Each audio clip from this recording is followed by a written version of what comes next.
Welcome to Frost & Sullivan's Growth, Innovation, and Leadership Briefing. Today's event is titled 4 Ways to Monetize Data. My name is Anna. Our panel leader today is Archana Vidyasekar, Research Director for our Visionary Innovation Group here at Frost & Sullivan. Our presenter is Tantiana Habib, Research Consultant here at Frost & Sullivan, and it's our pleasure to introduce our guest speakers, Candace Quill, Senior VP General Manager with AELC, and Trey Stevens, Consultant with ECHO. With that, I would now like to hand the session over to Archana. Thank you, Anna, for kicking us off, and a very warm welcome to everyone dialed into the briefing. Thank you so much for joining us today. Also, a very special thanks to Candace and Trey for being a part of this webinar and sharing their insights with us. Thank you. My name is Archana Vidyasekar from the Visionary Innovation Group at Frost & Sullivan, and today we will be looking at the topic of data monetization and how industry, consumer, and enterprise data can be used literally as currency to increase revenues, decrease costs, find new customers, unlock new revenue streams, and many, many more. The possibilities really are plenty. So we have quite a lot of ground to cover today and a pretty packed agenda. We will start by providing you with a market perspective from Frost & Sullivan, which will be based off of a study we recently completed on data monetization. We will throw some light on routes to monetizing data, industry frameworks, general guidelines, and also share industry use cases. We will then be followed by our guest speakers who will be offering us a perspective on the importance of industry collaboration and how AELC and Axiom are enabling this. Now, this is a very important aspect for all of us to understand the enablement of collaboration and data sharing, and more importantly, privacy-compliant data sharing is critical to the success of these models. And finally, we will open the floor for live Q&A. Please do keep your questions coming in. We will be taking close to 10 to 15 minutes towards the end of the webinar to address those questions. So with that, let's get started with the Frost & Sullivan perspective first, and I will begin by expanding on the market context a little bit. As we all know, data is an ever-expanding enterprise asset, and it's expanding and growing by the day. Our market analysis shows that we are already in the zettabyte era, and to put that in perspective, 1 zettabyte is around 1 trillion gigabytes. And what we're expecting to see by 2022 is entering potentially the multi-zettabyte era, wherein we will be generating nearly 5 zettabytes a year. Now, this volume of data and the voluminous growth in data is certainly interesting, but what is even more interesting to see is the growth in variety of data that is coming in. Now, as you can see in the slide here under data formats, the new emerging types of video, image, and audio voice data is going to bring new perspectives, context, and even dimensions to our understanding of business situations, virtual worlds, and the environment in which our assets operate in. So what we have here on the right are a few examples, interesting ways in which we are seeing industry participants leverage these new forms of data to offer really interesting services to their end customers. We have John Deere here that leverages both sensor data and image data and video data to offer condition monitoring services. Now, this is a very popular service, usually deployed as part of fleet management activities. What is interesting in John Deere's case is how they're leveraging the diagnostic fault codes that are coming from the sensor data, as well as image data to offer real-time support. What they do is during remote maintenance, they look at images, video feeds, and leverage image recognition software to identify visible wear and tear and other issues on the surface that is indicative of a vehicle's condition. So this way, by combining both the sensor data and this type of sort of real-time image information, they're able to offer much more prescriptive, informed, condition-based maintenance and scheduling for their fleet managers. Now, video data is another important new data asset that's growing, also growing in terms of both volume and variety. Apparently, there is close to 1 hour worth of content that is uploaded on YouTube every second. Now, that is a lot of video and image metadata. What's interesting is how cities and smart city communities are looking at this video data to offer smart citizen services. For example, Copenhagen is looking at a traffic system wherein they will be using image recognition to distinguish between cars and bicyclists at a traffic signal and adopt priority signaling for a bicyclist as an incentive for choosing a greener mode of transportation. Now, Copenhagen does have a bigger vision to become the world's first carbon neutral society, and they are consciously trying to reduce the number of cars on the road. And it's interesting to see how they will be leveraging video feeds from traffic lights to promote more bicyclists on the road rather than car owners. While that's of interest, there's also a lot of activity that we're seeing in voice data as well, especially with the rise in personal assistants. Of course, we've chosen to highlight the poster boy here with Amazon Alexa, but there are so many other personal assistants around us, whether it may be Siri or any consumer hardware out there comes with conversational skills now. And the more improvements we see in NLP, natural language processing, and capabilities in text-to-speech and speech-to-text sort of programming, we can expect to see a lot more activity and a lot more traction from voice data. And also, I'd like to note that it's not just the consumer hardware companies that are entering into this space. We're also seeing automotive companies, healthcare companies, retail companies getting into both the hardware and software business in enabling voice data services and voice-enabled customer services. Now, in the previous slide, we saw how different diverse data sets are growing and how industries are using them. So I guess the question is, how do we monetize this data? How do we take this to market? We see typically 4 business models in data monetization that companies that we analyzed in our research appear to be taking. Now, as part of this research, Chaitanya, who is our lead author for this study, and you'll be hearing from her shortly, and myself, we looked at a lot of different use cases. We spoke to industry participants, a lot of data brokers, startups, industry incumbents and conglomerates were looking into data sharing practices and data monetization activities. And we sort of measured them and benchmarked them across 4 parameters, 2 large parameters and 4 classifications really. The first parameter being path to monetization, which could be either direct or indirect, and the other parameter being data productization, which could go from being raw data to aggregated and analyzed data.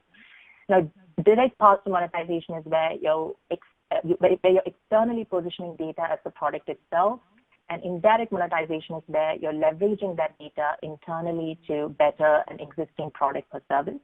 Now, in terms of data productization, raw data is essentially first-party data in its truest form, which could be Excel to contact list to email. The aggregated analyzed data, which could include insights, analytics, business intelligence, BI, etc. So depending on where your data service sits along these 4 parameters, 2 parameters, your data service will fall under one of these 4 buckets. Now, the indirect models have been quite popular, and I think it's a slightly more mature industry, has been mainstream for a while, especially in the marketing, insurance field. But what we're seeing gain more traction and gain more attention, at least in the last couple of years, is certainly the direct business models, where the data itself is becoming a product.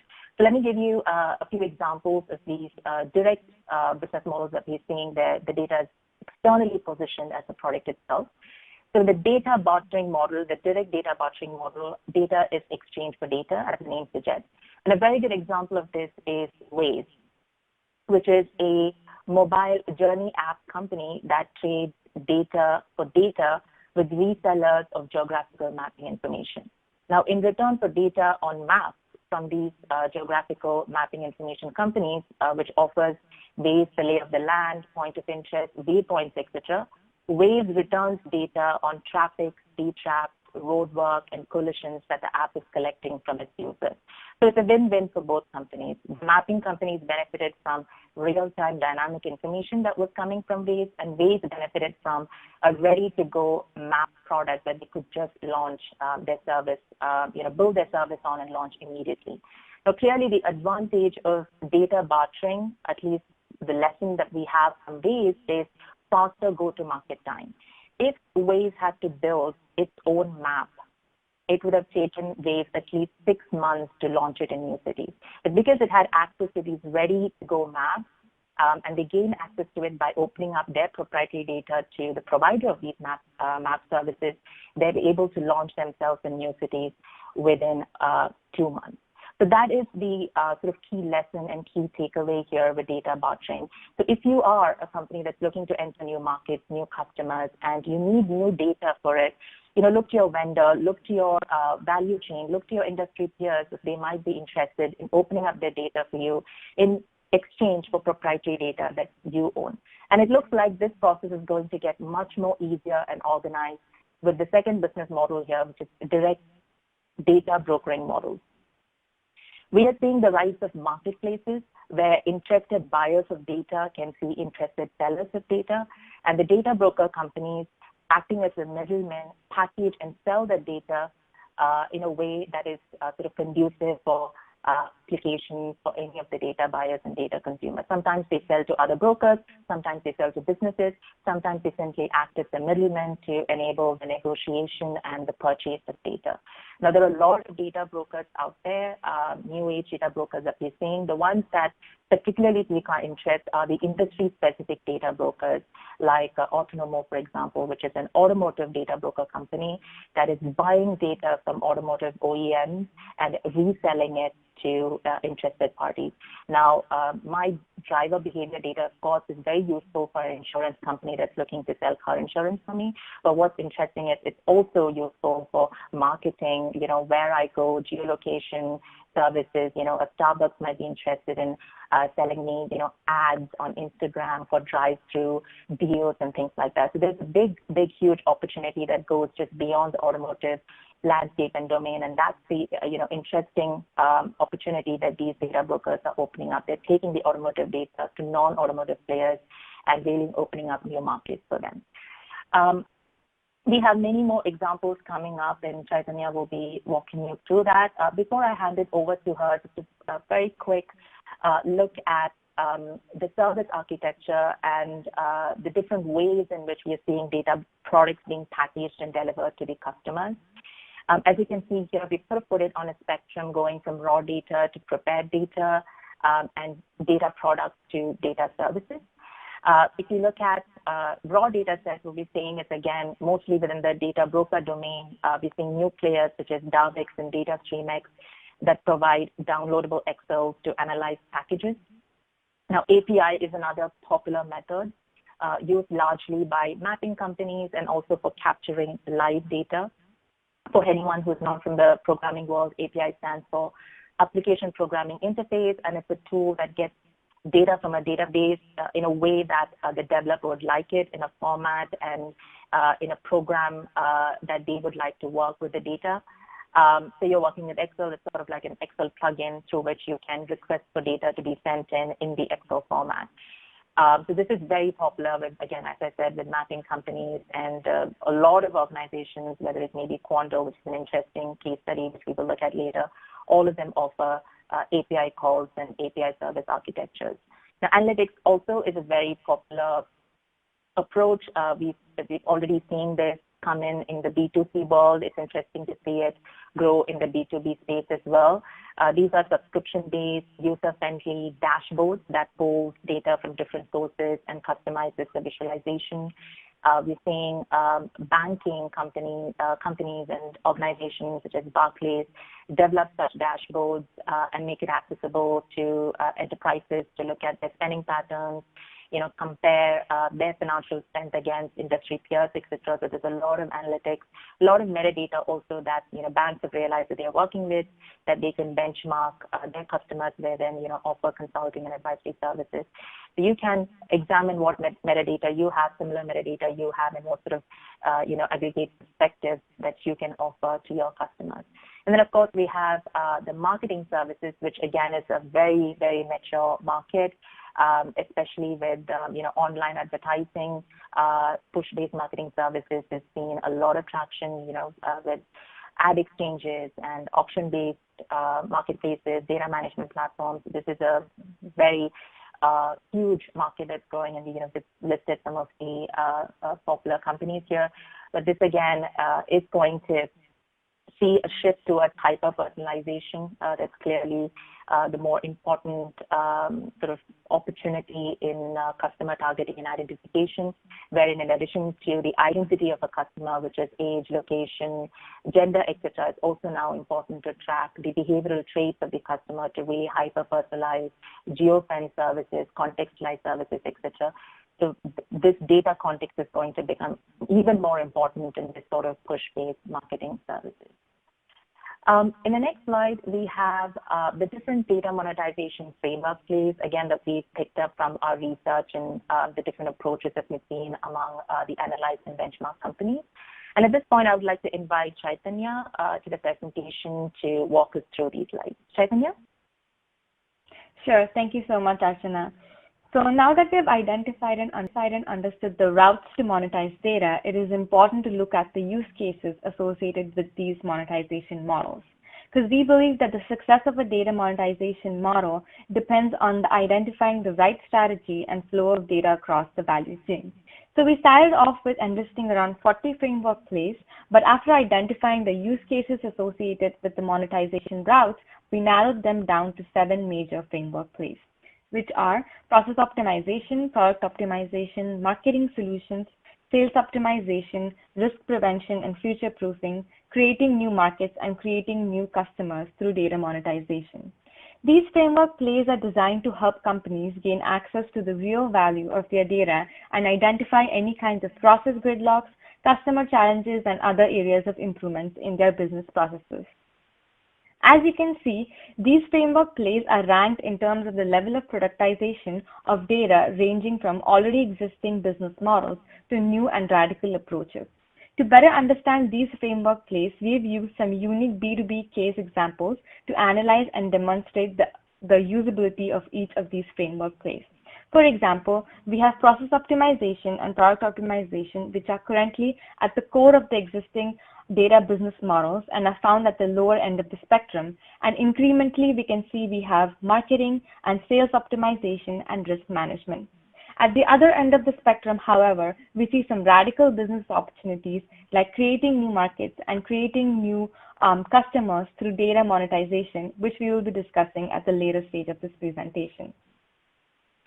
So as in this next slide, you can see we have highlighted around 3 major framework plays, which currently have the highest potential for monetizing opportunities, but we predict as data use cases will evolve, potential for monetization opportunities.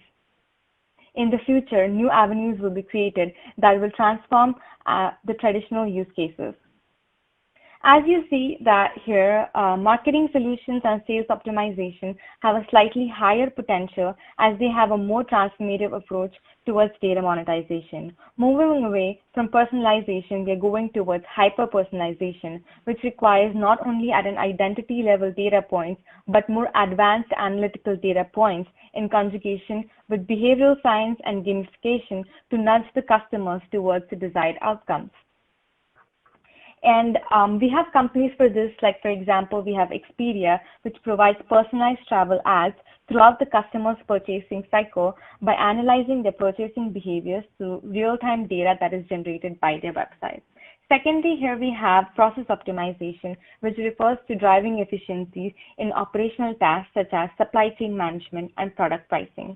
An example for this would be the SAP Integrated Business Planning, which is a real-time supply chain planning software that connects stakeholders across an organization and integrates supply chain and operations by gathering the real-time data on demand and provides supply chain planning and inventory optimization for their consumers. Whereas, on the other hand, product optimization actually refers to improvising the product design and product utility.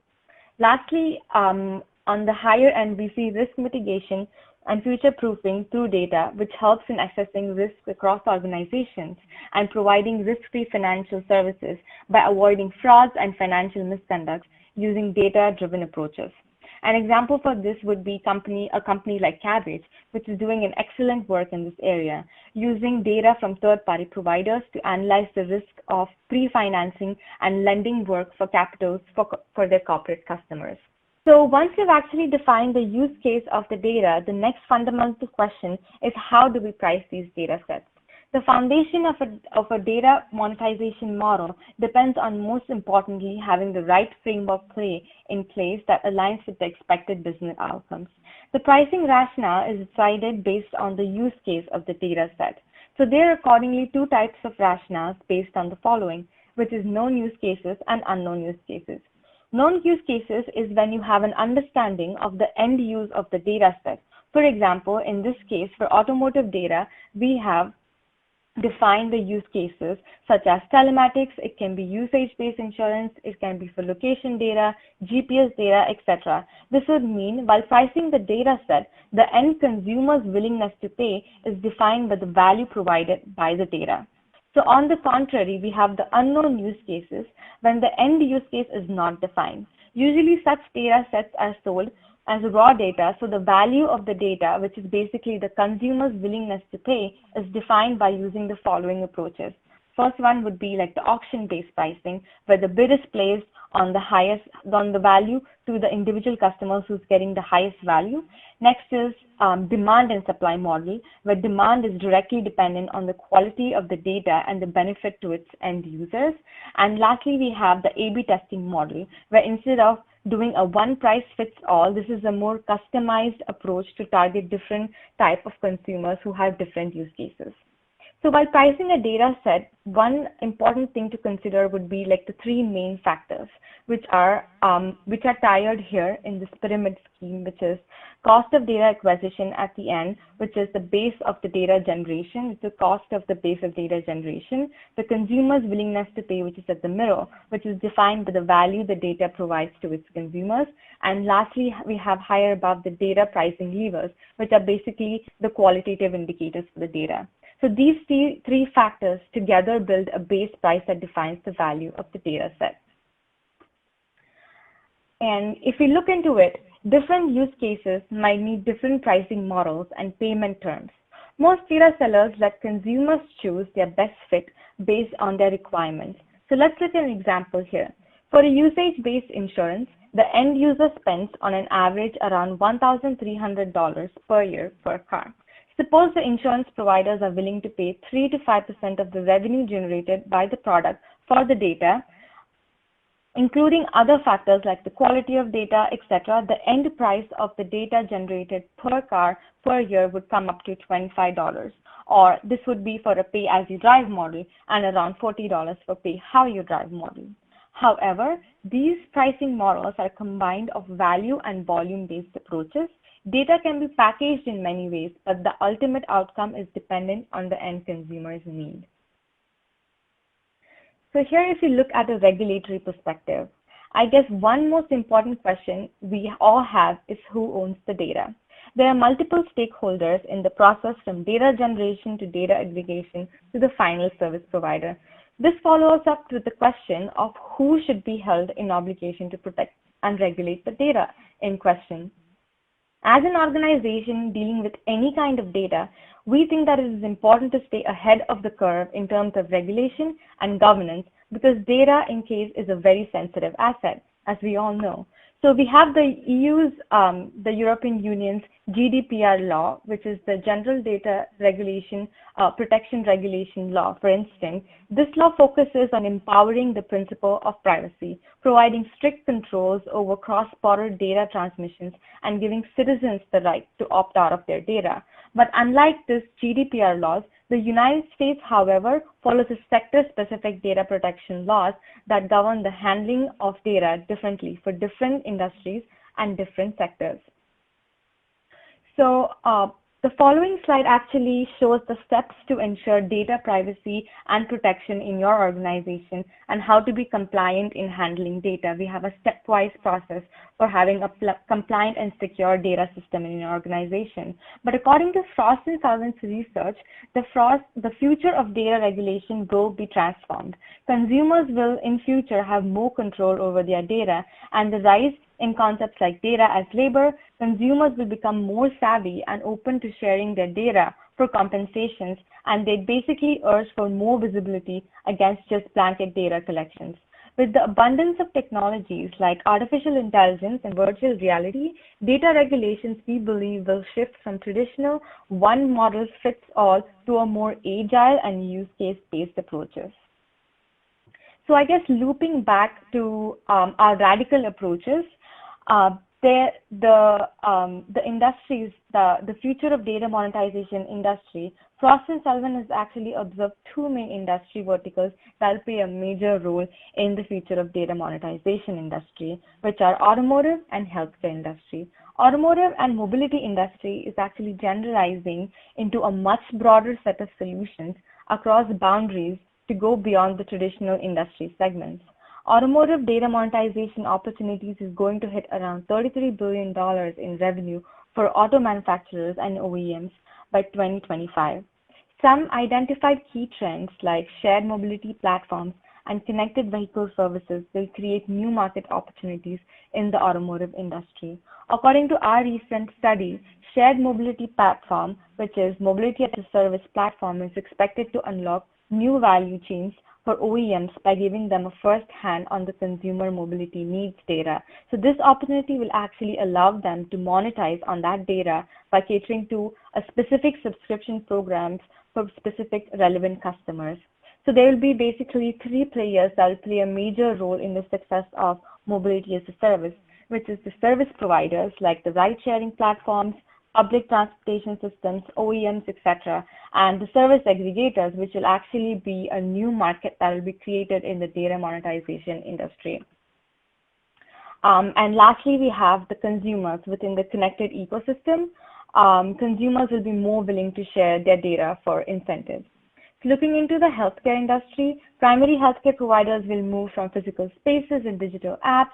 Wearable technology will be commercialized and smartphones will be equipped with more biosensors, and the capabilities are never ending. Data monetization across healthcare sectors, we believe, will be driven, more value driven rather than outcome based driven for patients, drug manufacturers, medical devices, OEMs, etc.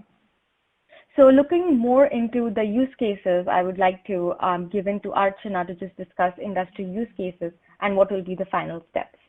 Thank you. Great. Thank you so much, Chaitanya. So in just this time, I'm going to move through these slides fairly quickly. So what you have here on the slide is a description of different types of use cases that we have identified on a scale of levels of disruption that we see they bringing into their respective industries. As Chaitanya noted, a lot of the industries are moving beyond their product. They're moving into this product as a service domain, and data is going to be a very crucial aspect of that, whether it may be fleet management or connected navigation or autonomous cars. Clearly, there is a need for convergence between industries and also for data sharing and collaboration. And we would be happy to speak with you regarding any of these use cases. We've covered this in quite a lot of detail in our research. Would be happy to give you a guided approach in terms of how to approach data monetization, what necessary steps you need to take, data audits, how to productize data, how to collaborate, and how to take your products to market. We have developed interesting insights, benchmarks, successful case studies for you to take lessons from. So very quickly about our study that will be accessible on our platform within a week from now. We have, as you can see, looked at the routing models, the framework plays. We have benchmarked case studies, the ones that you see here listed here, and also, as Chaitanya mentioned, nearly 40 use cases were examined as part of our benchmarking exercise. And we've also dug really deep into the pricing approaches, and pricing of data is really one of the most difficult challenges and a question that a lot of our clients ask us often. It's extremely elastic to the use case, as Chaitanya explained. My personal data on identifying data such as gender, name, location, etc., might be useful to an insurance company, but may not be as useful to a consumer hardware company, and they will be willing to pay different prices.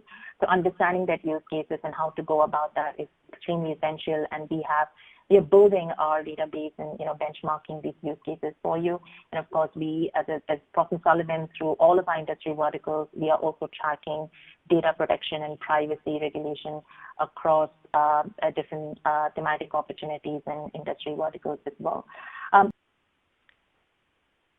Okay, Candice, do you want me to go ahead and forward to the presentation? I'll get started while Trey dials in on a different line. Sure, that'd be great. Thank you. Okay, no worries. So while I forward here, this is Candice Quill, Senior Vice President and General Manager at ALC. ALC has been around for about 40 years.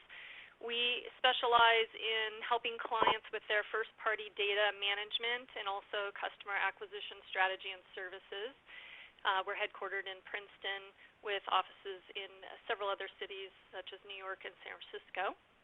And I'm very happy to participate in the presentation today. Our founder, Don Rappaport, has an excellent quote that I think is perfect for today's topic, which is, "What's old is new again, and what's new is powerful."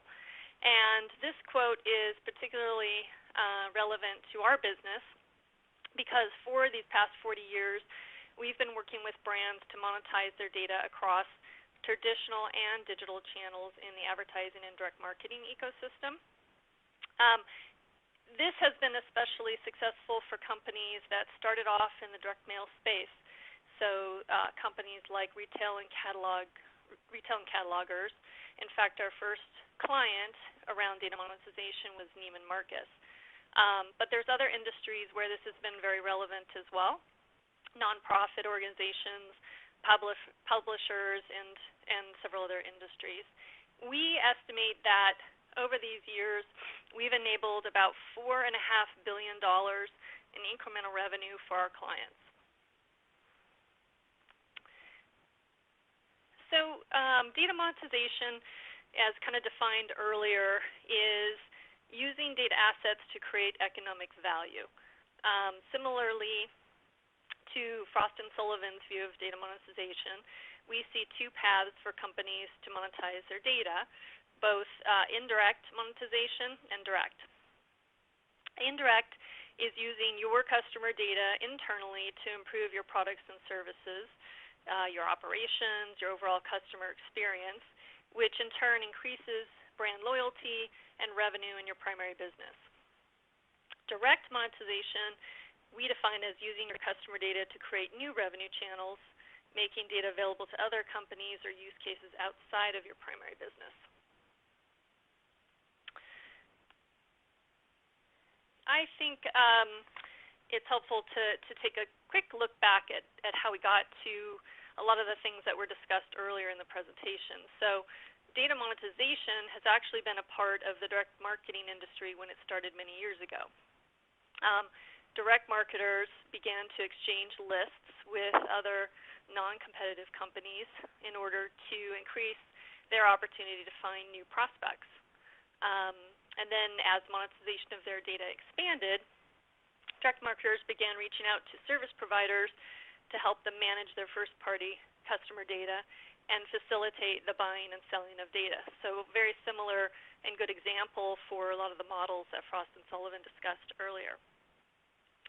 Then over time, we had the launch of Facebook, and the era of digital advertising began.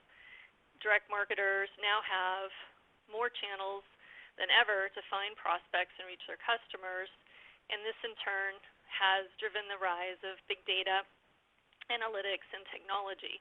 A lot of really fascinating and exciting technological changes, as was discussed earlier, I think are enabling companies to find all kinds of new ways to monetize their data. We see that in the next 10 years, all forms of media and advertising will be addressable using data, and the opportunity for companies to monetize their data indirectly or directly will continue to multiply. This migration of advertising from traditional channels to digital channels will continue to drive the need for data. And this chart from Winterberry, you can see how the spend on data is shifting from offline to digital, and the overall U.S. spend on data being estimated at about $16 billion. So just a quick way to quantify the opportunity that companies have to take advantage of monetizing data in this space.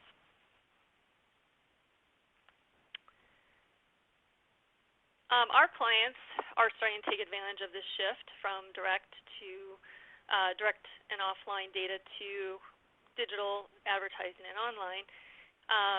And a good example of that is moving to monetizing web traffic in addition to direct mail lists. And another way is making data more widely available via digital platforms and publishers. So two practical ways that we see clients already making adjustments in their monetization strategy based on this shift.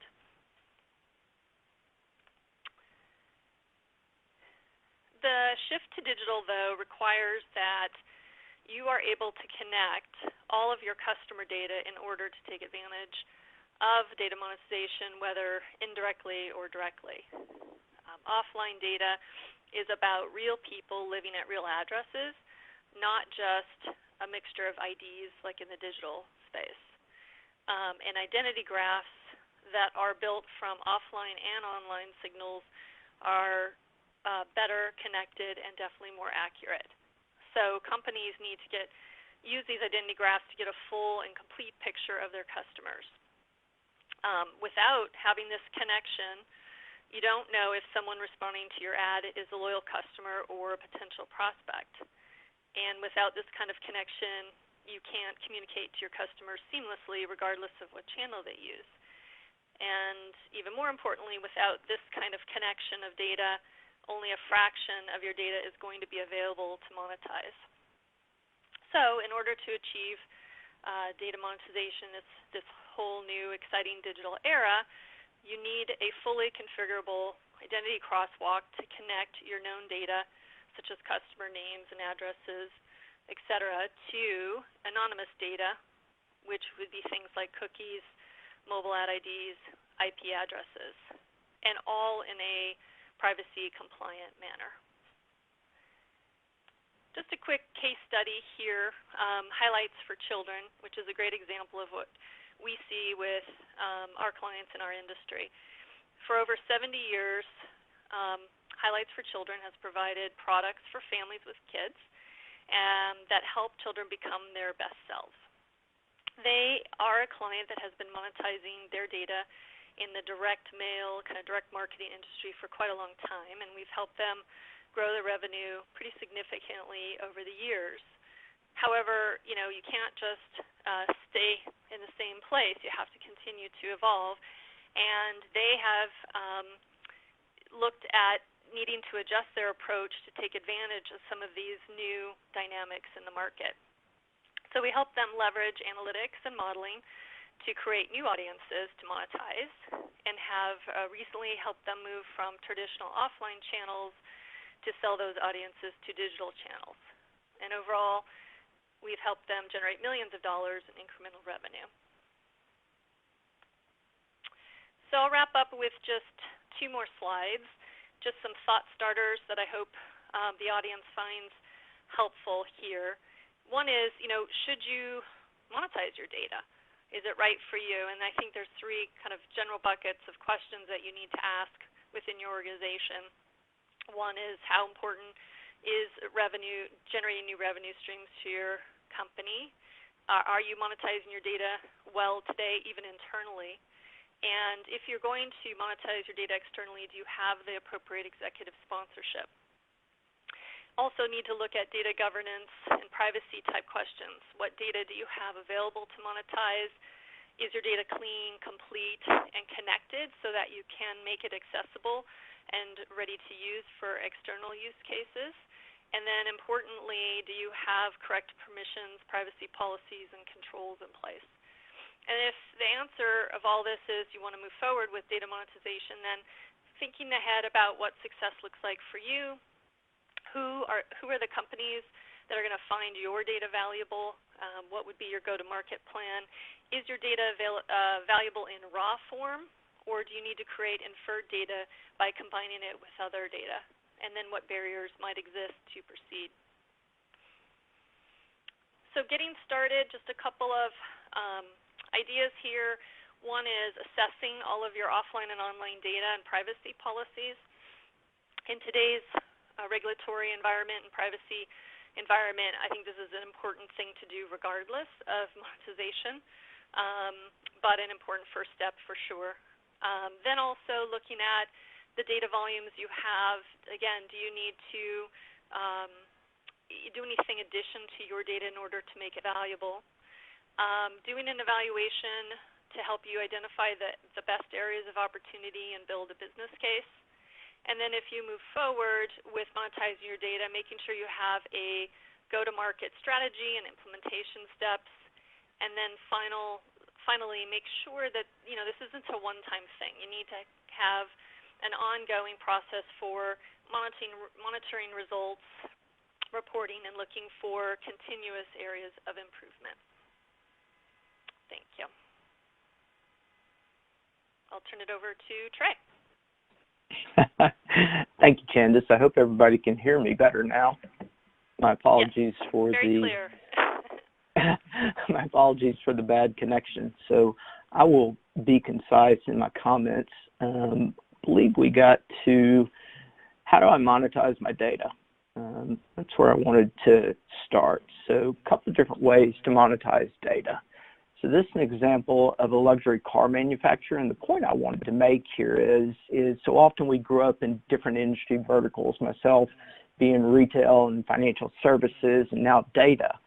But I wanted to give you a key concept is that companies like Candace and I work with can help you expand your data and make it available outside of the industry vertical that you live in. So as an example here, you can see luxury car maker can, with Axiom's help, create audiences and make those audiences available to jewelry retailers, high-end fashion brand, hotels, and smartphone manufacturers. This is a great example of how you can create first-party monetization and create that incremental revenue from the data that you captured in a privacy-compliant way. One of the emerging trends that we see happening, particularly with the changing privacy legislation landscape, is what we like to call collaboration. Collaboration, simply said, is second-party data sharing. It's about enhancing safe, privacy-compliant sharing of data between partners. And what this looks like is it's collaboration with the data. You can monetize the data if you choose, or you can simply use it as a partnership leverage point. But it's the exchange of data that allows partners to share data back and forth. Some simple examples of collaborations with partners is one that Atkins has been involved in for the better 20 years is helping credit card companies and airlines do an overlap analysis and reporting based on both parties' data. So the example of collaboration is you've got data from both partners going both ways. Both are able to receive value and benefits from this collaboration environment. Then in the more complex collaboration environment, a retailer can make data available to consumer packaged goods companies, auto manufacturers, hotels. This is a great example of how you can monetize data, again, both ways. In the retail industry, many of you will know, retailers are very data rich, whereas the consumer packaged goods companies don't have detailed information on the customers that are actually buying their product. Collaboration and being able to share and leverage the data helps the retailer possibly create an incremental revenue stream while also leveraging the data to drive top-line sales by allowing the consumer packaged goods companies access to the insights from the data, and those consumer packaged goods companies leveraging marketing to drive traffic to the retailer. Some of the use cases we see in collaboration, as I've said, overlap analysis, M&A assessment, joint marketing. These are all great examples of monetization within a collaboration environment or second-party data sharing. Some case studies that Axiom has seen, these are always interesting. In a first-party monetization sense, we have a satellite TV provider that's driven $1 million a year in incremental revenue based on the audiences that we've helped them create This company is beginning to consider second-party data sharing within a collaboration environment. We also have a healthcare partner. Speaking back to the Frost & Sullivan research, we have a healthcare partner that's driving, this number has actually increased since this slide was created. This company is driving $2 million monthly, or over $24 million a year in incremental revenue based on data and audiences that they've created. With that, I'll turn it back over to the Frost & Sullivan team.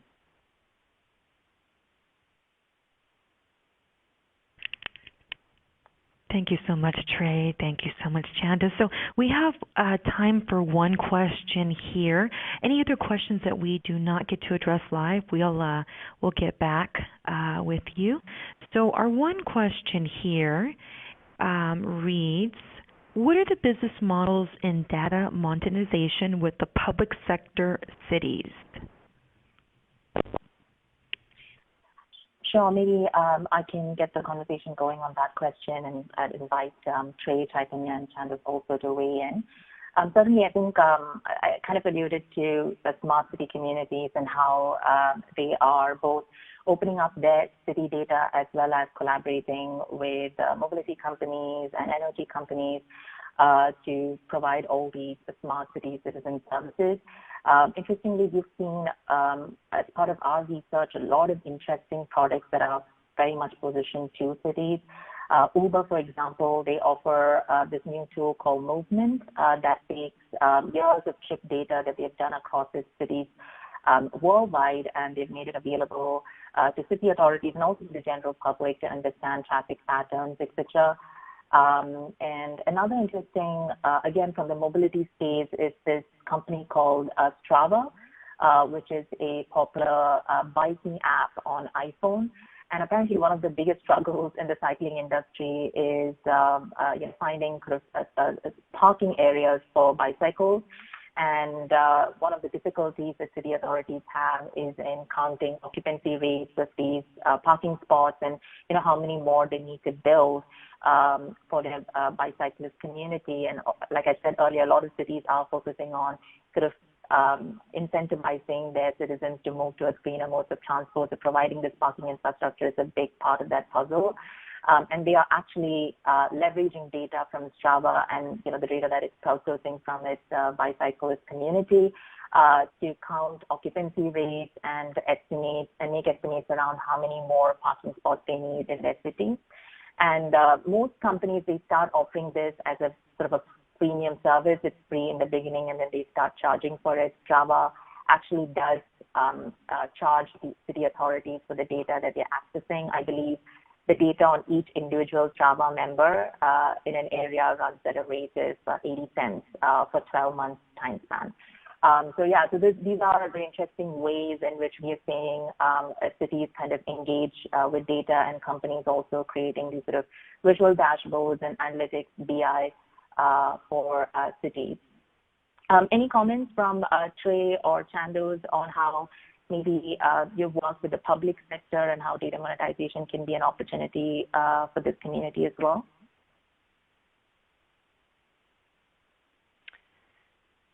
This is Candace. No, I think that's your responses were good. I think the same principles apply. I mean, looking at the different types of data that's out there, especially with technology now, and thinking about where there's gaps or use cases where that would be valuable, I think is a place to start. So I don't have anything additional to add there. Yeah, chiming in on Candace's comments, when it comes to data monetization, a good starting point once you clear privacy, compliance, and ethical use is the uniqueness of the data and the scale. Those are the two levers I would leverage in thinking about it. Excellent. Well, thank you both. And another industry that we sort of didn't put the spotlight on today is energy. And of course, energy is also a huge vertical sector where there is, again, terabytes of consumer data being picked up. We are building our analysis and research on that field as well. I just wanted to let the audience know that, to expect research from us on data monetization within the energy vertical as well. After automotive and healthcare, this is another domain to be interested in and to kind of keep your radar open to. Excellent. Anna, so if you don't have any further questions, I think we can close the presentation. Any closing comments from your side? Yes, once again, we'd like to thank Chandas from ALC and also Trey from Axiom for joining us today.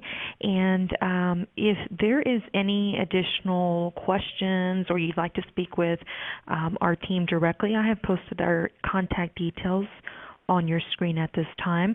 And for those that entered the session late, we do have the on-demand recording that'll be available shortly once I end the session.